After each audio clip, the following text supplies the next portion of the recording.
आजच्या भाषणाचा विषय युवा शक्ती राष्ट्रशक्ती.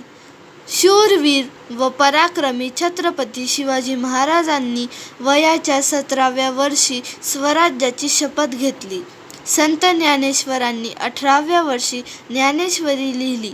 अशा महान व थोर व्यक्तिमत्वांचा वारसा आपल्या भारत देशाला लाभला आहे. युवा शक्तीला राष्ट्रशक्ती का म्हटले जाते?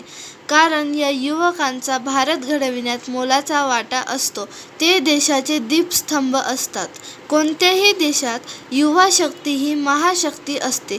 या युवकांची हुशारी व जागरूकता देशाला महाशक्ती बनविण्यास मदत करते.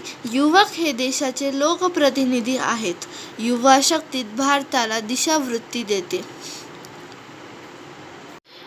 युवा शक्तीची मुख्य आधारे शिक्षणात व सामाजिक समर्थनात आहे. आपल्या भारत देशात युवकांची संख्या मोठी आहे.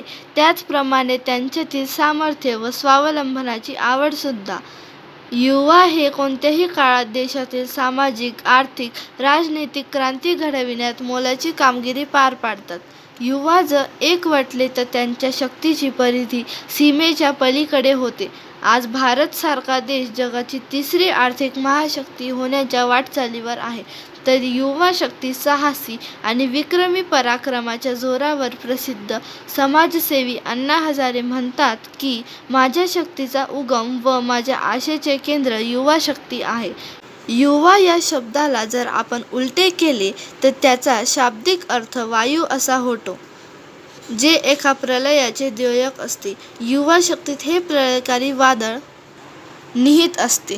जर युवा शक्तीला सकारात्मकतेच्या व रचनात्मकतेच्या मार्गावर एकवटले तर तिथून स्वामी विवेकानंद, छत्रपती शिवाजी महाराज, सुभाषचंद्र बोस असे कित्येक महात्म्यांचा उदय होतो. आणि हीच युवा शक्ती वाम मार्गाला लागली तर देशाला विनाश देखील होऊ शकतो.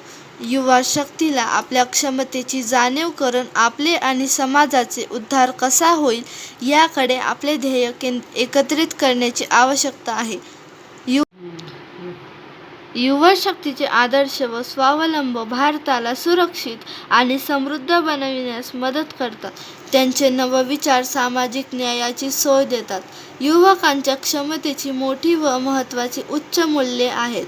युवकांचे नवविचारी दृष्टिकोन भारताला विकसित करण्यास मदत करतील. युवा शक्तीमुळे राष्ट्राला योग्य दिशा मिळेल.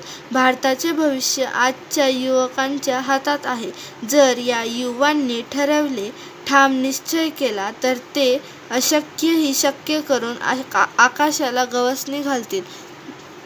भारतीय संस्कृतीला जपणे व टिकवणे व भारताला एकतेचा मूलमंत्र देणे हे भारतातील युवकांचे कर्तव्य आहे.